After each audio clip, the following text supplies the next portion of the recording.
proposed a new system of classification could be developed using the terms mentioned in the Quran and Sunnah.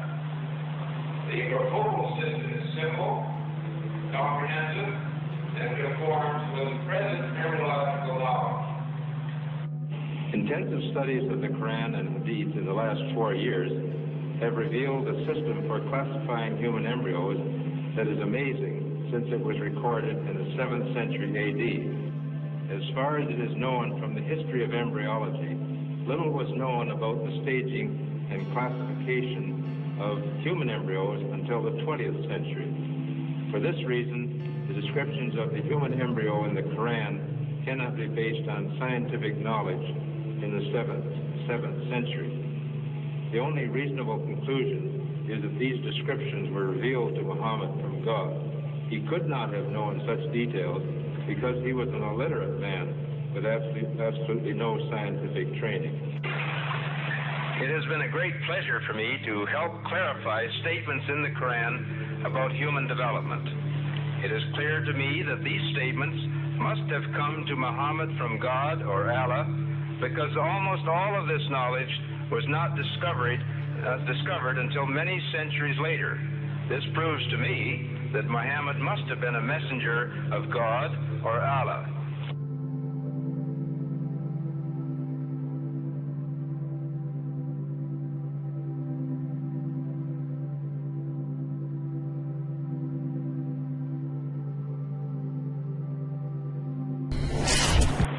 In substance, the Quran describes not only the development of external form, but emphasizes also the internal stages, the stages inside the embryo of its creation and development, emphasizing major events recognized by contemporary science.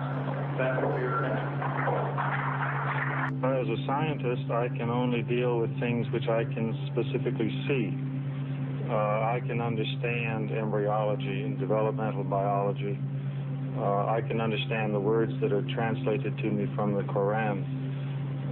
As I gave the example before, if I were to transpose myself into that era, knowing what I do today and describing things, I could not describe the things which were described. I see no reason, I see no evidence for the fact to refute the concept that this individual, Muhammad, had to be developing this information from someplace. So I see nothing here in conflict with the concept that divine intervention was involved in what he was able to write.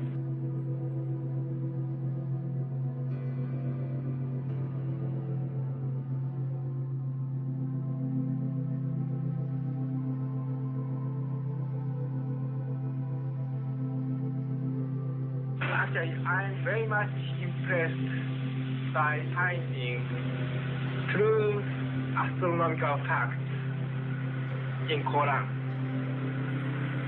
And for us, we modern astronomers have been studying very small fields of the universe. We concentrated our efforts for understanding of very small parts, because by using telescope we can see only a very few parts of the sky without thinking whole the universe. So by reading Quran and by answering to your questions, I think I can find my future way for investigation of the universe.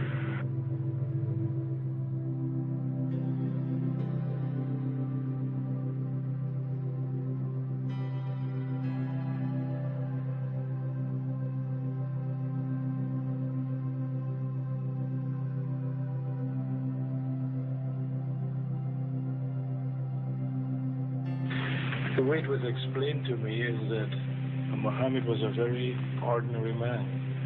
He couldn't have read, didn't know to write. In fact, he was illiterate. And we're talking about 1,200 years ago.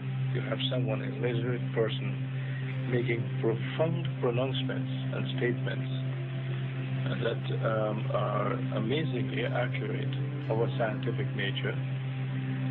And I personally can't see how this could be a mere chance. There are too many accuracies. And like Dr. Moore, I have no difficulty in my mind reconciling that this is a divine inspiration or revelation which led him to these statements.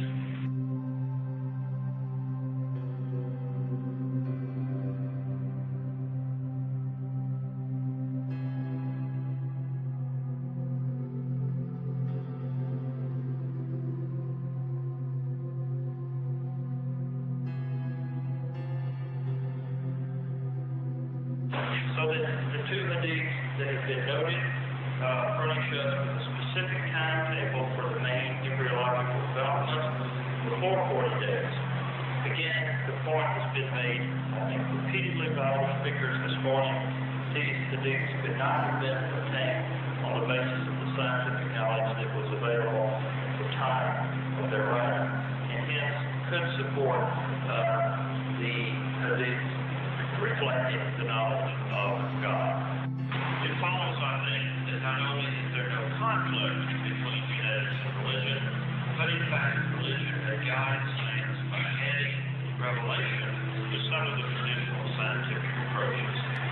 That there exist statements in the Quran shown centuries later to be valid, which support knowledge in the Quran having been derived from God.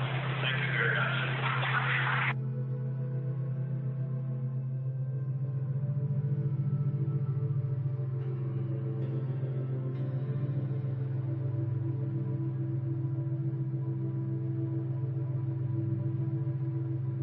Relatively few ayah is contained a rather comprehensive description of human development from the time of commingling of the gametes through organogenesis.